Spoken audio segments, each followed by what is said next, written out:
Oke guys, kita lanjutin ya.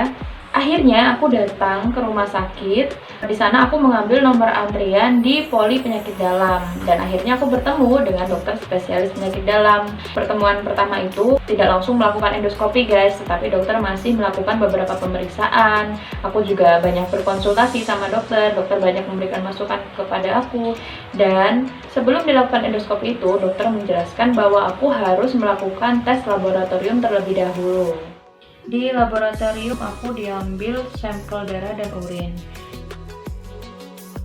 Di pertemuanku dengan dokter berikutnya, aku membawa hasil laboratorium. Namun, endoskopi tidak serta-merta bisa langsung dilakukan saat itu juga, tetapi harus dijadwalkan terlebih dahulu.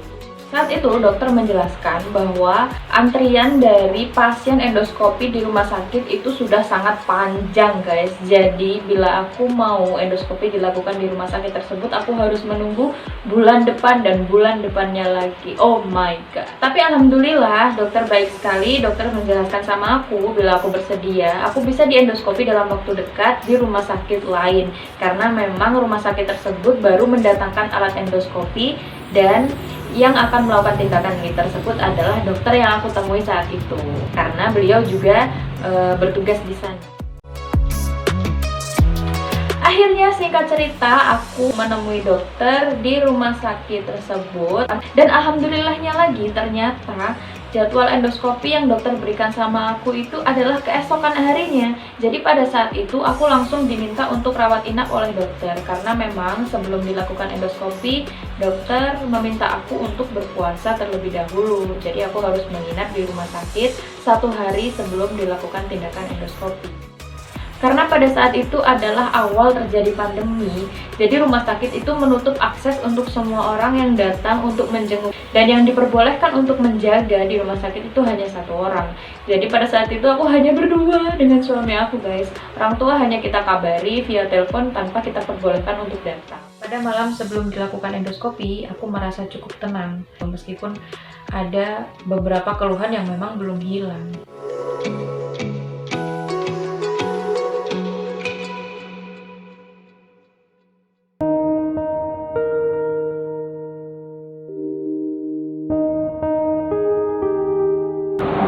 Obat bis. Nanti ibu tugasnya ngemut hot gitu. Nanti pada saat dimut, nanti sinarnya itu akan menerangi. Detik-detik pada saat akan dilakukan tindakan endoskopi, aku grogi banget guys, kaki tanganku udah dingin. Bahkan aku sempat bilang ke mbak-mbak perawat yang membantu aku mempersiapkan diri tuh, "Mbak, gimana kalau ini nggak jadi aja?"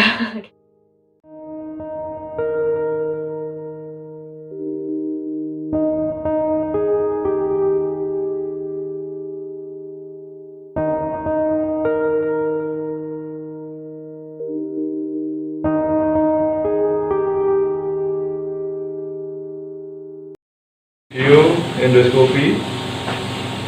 Bismillahirrahmanirrahim. Sekarang kita sampai mulut. Mulutnya, giginya bagus, amandel bagus.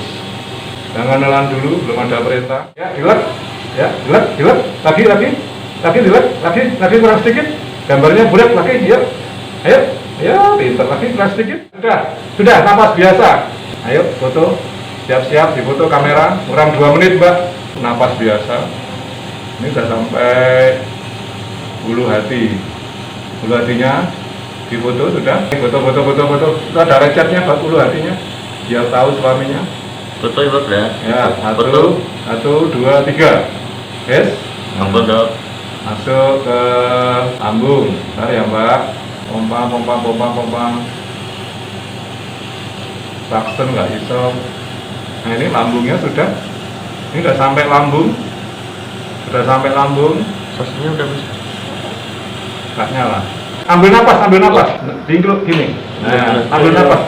Keras sedikit. Itu ada bintik-bintik merah. Itu namanya radang kronis. Bentar ya mbak. Nah itu merah-merah semua. Kayak gabakan itu namanya radang kronis. Itu biasanya banyak kumannya. Retro. Loh, lah gak poso ini. Banyune sakeh ini. Kurang lama ini ya. Gak apa-apa wis, penting ya. lambung atas aman, nggak ada lukanya. Kurang 1 menit ya Mbak, bentar ya, kurang sedikit. Ya, napas panjang ya, pinter ya, pinter ya, kurang sedikit, kurang 1 menit. Yuk, kita masuk duodenum. Bentar ya Mbak, eman-eman Mbak, sudah ketemu penyakitnya Mbak, ya. Yuk, ya. Sudah masuk duodenum, usus halus, aman, tidak ada luka, tidak ada sariawan, aman dan damai. Sedot asam lambungnya, sedot. Bisa asam lambung disedot dulu lah Mbak ya. Dan Mbak ya, tak sedot asam lambungnya itu yang putih-putih tuh. Asam lambung ya, kayak busa ya. Selesai.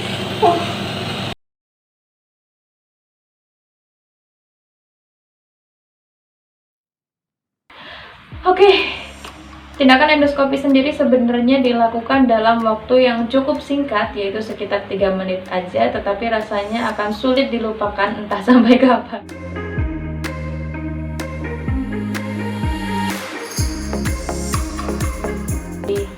Gastritis sendiri itu adalah peradangan yang terjadi di mukosa lambung guys, sedangkan kronis adalah yang terjadi menahun.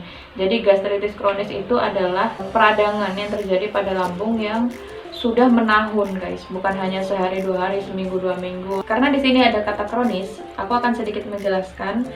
Mungkin ada beberapa orang yang belum bisa memahami bahwa kata kronis itu berbeda dengan kata akut.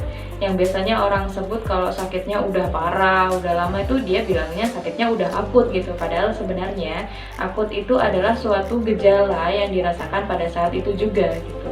Tetapi kronis merupakan suatu gejala yang dirasakan dalam kurun waktu yang lama gitu. Biasanya sudah lebih dari 6 bulan. Bisa jadi gejala itu makin lama makin parah. Tapi kita memang tidak bisa memberikan predikat mana yang lebih parah antara akut dan kronis ini, karena di beberapa situasi penyakit akut juga bisa jadi penyakit parah, kronis juga bisa jadi penyakit parah gitu. Misalkan ada orang terkena serangan jantung yang akut yang saat itu juga tetapi menimbulkan kematian, padahal sebelumnya dia tidak pernah ada riwayat penyakit tersebut gitu. Nah ini kan berarti akut adalah penyakit yang juga parah gitu bila efek yang ditimbulkannya sangat besar. Tetapi kronis juga bisa jadi penyakit yang parah karena memang penyakit yang menahun nanti bisa membuat kondisi tubuh seseorang jadi lebih buruk gitu. Jadi kita tidak bisa membedakan mana yang lebih parah karena memang dua-duanya bisa menjadi penyakit yang parah, yang membedakan hanya waktu terjadi. Oke, balik lagi ke gastritis kronis yang aku alami ini ya guys. Pasca dilakukan tindakan endoskopi, aku memang langsung diperbolehkan pulang oleh dokter. Jadi pada waktu itu endoskopi selesai sekitar jam 4 sore, jam 7 malam udah bisa pulang. Saat aku pulang, dokter membawakan segebok obat buat aku yang memang obatnya itu lebih banyak dari yang aku minum biasanya. Antibiotik yang aku minum saja pada saat itu ada 2 macam, sebut saja antibiotik A dan B. Antibiotik A ini ada 2 tablet dan antibiotik B-nya 1 tablet. Jadi 1 kali minum aku bisa langsung minum 3 tablet antibiotik guys. Ditambah lagi sama obat-obat lambung lainnya, ada obat untuk menenangkan juga, jadi aku malamnya bisa istirahat setelah minum obat itu.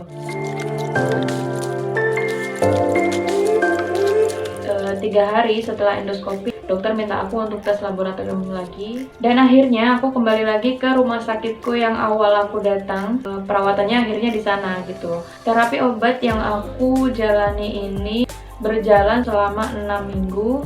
Sampai di bulan Mei itu terakhir kali aku kontrol karena dokter bilang aku sudah sembuh gitu. Selain memberikan obat, dokter juga memberikan banyak pesan mengenai apa yang harus aku lakukan, apa yang harus aku konsumsi selama aku menjalani perawatan sampai kondisi aku benar-benar baik dan tidak ada gejala yang muncul lagi gitu. Karena memang ternyata gastritis itu tidak bisa secepat itu disembuhkan, tetapi bisa sebenarnya kita mencegah gejala itu timbul lagi dengan menerapkan pola hidup sehat.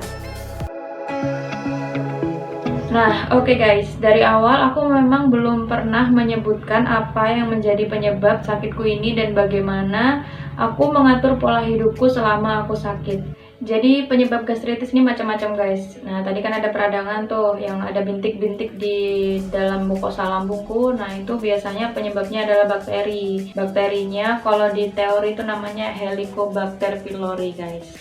Kenapa bakteri ini bisa masuk? Dokter bilang biasanya itu karena makanan yang kita konsumsi guys. Nah, pada saat aku bekerja, aku suka jajan tuh atau aku makan siang di luar. Nah itu kita kan nggak tahu ya kebersihan dari tempat makan yang kita beli gitu. Jadi pada saat aku sakit, aku ingin membawa bekal dari rumah. Jadi aku masak sendiri, aku kontrol sendiri tuh makanan apa yang bisa aku konsumsi saat itu.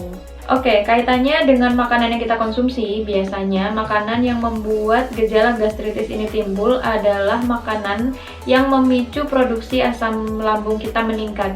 Misalnya seperti makanan yang pedas-pedas, makanan yang asam, makanan yang berserat tinggi, makanan yang berlemak, dan makanan yang bersantan yang cenderung lebih sulit untuk kita cerna di dalam lambung kita. Nah, untuk aku nih sebenarnya suka banget sama makanan pedas dan asam. Itu aku suka banget. Aku juga suka coklat gitu. Jadi pada saat aku sakit, aku benar-benar menghilangkan makanan ini dalam daftar makanan yang akan aku konsumsi gitu guys. Bahkan makan buah saja aku pernah sempat dilarang oleh dokter. Jadi waktu aku kontrol setelah aku rawat inap di klinik, aku mencoba untuk makan pisang, dan pada saat itu gejala nyeri dada itu bisa langsung timbul guys.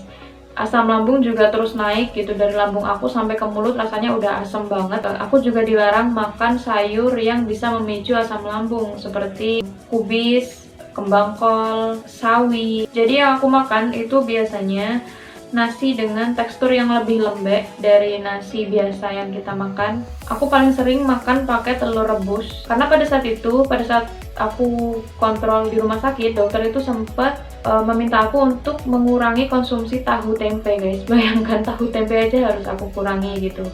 Jadi untuk sementara waktu aku kebanyakan makan itu tadi telur, aku juga makan daging. Itu pun dagingnya tidak dengan bumbu yang medok banget gitu. Aku juga sering melewatkan jam makan guys, jadi makanku gak teratur gitu. Dokter memang menganjurkan aku untuk tidak makan dalam porsi besar. Di satu hari aku bisa makan sampai 5 kali gitu, tapi dengan porsi yang kecil. Aku nggak pernah beli makanan di luar. Semuanya makanan dimasak di rumah tanpa MSG. Memang kata dokter MSG juga menjadi salah satu penyebab di sana, cuman aku nggak tahu kaitannya seperti apa. Tapi yang pasti semua anjuran dokter itu aku upayakan untuk bisa aku lakukan gitu. Bukan hanya makanannya saja yang harus kita jaga, tetapi cara kita makan. Jadi kita makan itu harus dengan tenang, nggak perlu cepet-cepet, terburu-buru, karena makan yang terburu-buru juga nggak baik untuk kondisi lambung kita gitu. Dan setelah selesai makan, upayakan kita jangan langsung tiduran guys, jangan langsung berbaring, karena itu bisa terjadi reflux. Makanan yang udah masuk ke dalam lambung tuh bisa keluar ya. Selain makanan, minuman juga berpengaruh guys. Untuk kalian pecinta kopi, yang suka ngeteh, yang suka minum minuman bersoda dan lain sebagainya, apabila kalian sudah mengalami gejala-gejala seperti aku, alangkah baiknya itu semua dikurangi ya guys. Selain makanan, ada penyebab lain yang aku sadari bahwa ini memang memicu sakit yang aku alami ini. Dan ini adalah kebiasaan yang sudah sangat lama guys. Aku itu sejak awal kuliah sekitar tahun 2010 atau 2011 selalu mengonsumsi obat pereda nyeri setiap aku menstruasi, karena memang itu nyeri banget gitu. Sebagian wanita, aku dan mungkin juga kalian, itu merasakan nyeri pada saat menstruasi. Untuk kalian yang juga merasakan nyeri seperti aku, kalian tahu lah ya gimana rasa. Jadi untuk kalian yang memang pada saat menstruasi juga mengalami nyeri, ada baiknya kalian mencoba hal lain untuk mengurangi rasa nyeri selain menggunakan obat ini. Ada banyak tuh referensinya di buku, di internet, kalian bisa terapkan itu. Memang tidak seinstan seperti mengonsumsi obat anti nyeri, nyerinya bisa langsung reda gitu, tetapi penggunaan obat anti nyeri ini dalam jangka waktu lama itu efeknya sangat luar biasa seperti yang aku rasain ini guys. Jadi ini bukan hanya kepada para perempuan ya yang merasakan nyeri di menstruasi, tapi juga untuk kita semua yang lebih senang mengurangi sedikit nyeri dengan obat supaya nanti kita bisa lebih bijak dalam menggunakan obat. Ada lagi penyebab dari gastritis ini guys, selain makanan, minuman, ataupun obat yang kita konsumsi, yaitu faktor stres. Jadi untuk kalian dan aku hindari stres secara fisik ataupun psikologi, karena memang stres merupakan faktor yang bisa menyebabkan lambung memproduksi asam lambung lebih banyak. Jadi upayakan untuk menghindari aktivitas fisik yang berlebihan, istirahat yang cukup, makan yang teratur, dan isi hari-hari kita dengan hal-hal yang menyenangkan dan menenangkan gitu. Jadi jangan sampai kita terlalu fokus dengan hal-hal yang malah membuat kita jadi tidak bisa beraktivitas dengan bahagia gitu. Jadi jangan sampai hal-hal buruk banyak menyita perhatian kita sehingga kita malah tertekan, merasa tidak nyaman, dan akhirnya malah membuat kesehatan kita sendiri yang terganggu gitu. So, jangan lupa bahagia. Oh ya guys, for your information, seluruh perawatan aku dari mulai konsultasi dengan dokter spesialis, tindakan endoskopi, dan terapi pasca endoskopi semuanya gratis guys, 0 rupiah karena aku menggunakan BPJS Kesehatan. Jadi itu tadi pengalaman aku guys, semoga bermanfaat buat kalian dan jadi pengingat buat aku. Semoga kita semua selalu sehat dan pandemi segera berlalu. See you guys!